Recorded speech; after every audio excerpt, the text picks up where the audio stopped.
بسم اللہ الرحمن الرحیم۔ السلام علیکم معزز ناظرین گرامی، رسول اللہ صلی اللہ علیہ وسلم نے ارشاد فرمایا، چار شخص ایسے ہیں جن سے اللہ تعالیٰ قیامت کے دن نہ بات فرمائیں گے، نہ ہی انہیں پاک کریں گے اور نہ ہی ان کی طرف رحمت سے دیکھیں گے، اور ایسے لوگوں کے لیے دردناک عذاب ہوگا۔ آج کی ویڈیو میں ان چار بدبختوں کا ذکر کریں گے جن سے اللہ تعالیٰ کو نفرت ہے، اور یہ ان کے لیے بڑی وعید ہے کہ اللہ خالق و مالک ان سے محبت کی بجائے نفرت فرمائیں گے۔ نمبر 1، قسمیں اٹھا کر مال فروخت کرنے والا۔ جو شخص اپنا مال فروخت کرتے وقت کثرت کے ساتھ قسمیں اٹھاتا ہے، خواہ وہ سچی ہوں یا جھوٹی، اللہ تعالیٰ اس سے نفرت کرتا ہے۔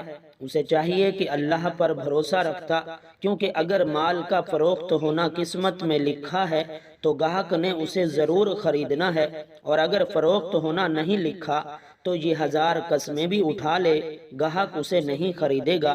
لہٰذا تقدیر پر ایمان میں کمی اور اللہ پر بھروسہ نہ کرنے والا اللہ کے نزدیک ناپسندیدہ لوگوں میں سے بنا دیا جاتا ہے۔ اسلام نے کاروبار میں قسمیں اٹھانے سے منع فرمایا ہے۔ جھوٹی قسمیں تو کسی بھی صورت میں جائز نہیں، کیونکہ وہ کبیرہ گناہوں میں سے ہیں۔ البتہ اگر کبھی کبھار کسی وجہ سے سچی قسمیں اٹھانا پڑ جائے تو اہل علم اس کے جواز کے قائل ہیں۔ نمبر 2، متکبر فقیر۔ یہ دوسرا شخص ہے جس سے اللہ کو نفرت اور بغض ہے۔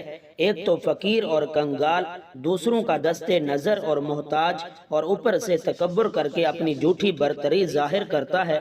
اللہ کو یہ ہرگز پسند نہیں۔ اللہ تعالیٰ تو کسی مالدار اور غنی شخص کا تکبر کرنا پسند نہیں کرتا، تو پھر فقیر اور محتاج شخص تکبر کرے؟ گویا یہ شخص اپنے عمل سے ثابت کر رہا ہے کہ یہ احکام الہی اور خشیت الہی سے بے نیاز ہے، لہٰذا اللہ کے نزدیک اس کا تکبر کرنا مالدار آدمی کے تکبر کرنے سے زیادہ قبیح ہے۔ نمبر 3، بوڑھا زانی۔ یہ تیسرا شخص ہے جس سے اللہ کو نفرت ہے۔ بڑھاپے میں زنا کرنے کا مطلب ہے کہ اس کا مزاج بہت بگڑا ہوا ہے، اس کا دل اللہ کے خوف سے بالکل خالی ہے۔ اہل علم نے لکھا ہے کہ زنا کے اسباب محرکات عموماً شباب، حرارت، قلت معرفت، غلبہ شہوت، ضعف عقل اور کم امیدی ہے۔ یہ تمام اسباب و محرکات بڑھاپے میں ختم ہو جاتے ہیں۔ لمبی عمر، تجربات کے حصول سے انسان کی عقل کامل ہو جاتی ہے۔ اس میں زنا کے اسباب اور عورتوں کی شہوت کم پڑ جاتی ہے، اور بچی کچی شہوت کو پورا کرنے کے لیے اس کے پاس حلال ذرائع موجود ہوتے ہیں۔ لہٰذا اب اگر وہ زنا کرتا ہے تو اس کا مطلب صرف یہی ہے کہ وہ ہٹ دھرم ہے، اس کے اندر خشیت الہی نام کی کوئی چیز نہیں۔ ایک اور حدیث میں ہے کہ 3 آدمی ایسے ہیں جن سے قیامت کے روز اللہ نہ تو بات کرے گا نہ انہیں پاک کرے گا، بلکہ ان کے لیے سخت عذاب ہوگا: بوڑھا زانی، جھوٹ بولنے والا حکمران اور متکبر فقیر۔ نمبر 4، ظالم حکمران۔ یہ چوتھا شخص ہے جس سے اللہ تعالیٰ کو نفرت ہے۔ اللہ نے اسے حکومت دی، اختیارات دیے تاکہ یہ اللہ کی زمین پر اس کے بندوں کے درمیان عدل و انصاف کرے، مگر اس کا معاملہ برعکس رہا۔ اختیارات کا ناجائز فائدہ اٹھایا، اللہ کے بندوں پر ظلم و ستم ڈھائے، حکومت کے نشے میں اس قدر غرق ہوا کہ منعم حقیقی بادشاہوں کے بادشاہ یعنی اللہ تعالیٰ ہی کو بھولا ڈالا۔ لہٰذا یہ اللہ کے ہاں قابل نفرت اور مقبوض ٹھہرا۔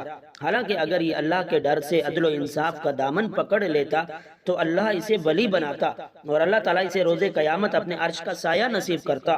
رسول اللہ صلی اللہ علیہ وسلم نے فرمایا، انسان کی تقدیر میں اس کا حصہ زنا لکھ دیا گیا ہے، جس کو وہ خواہ مخواہ کرے گا۔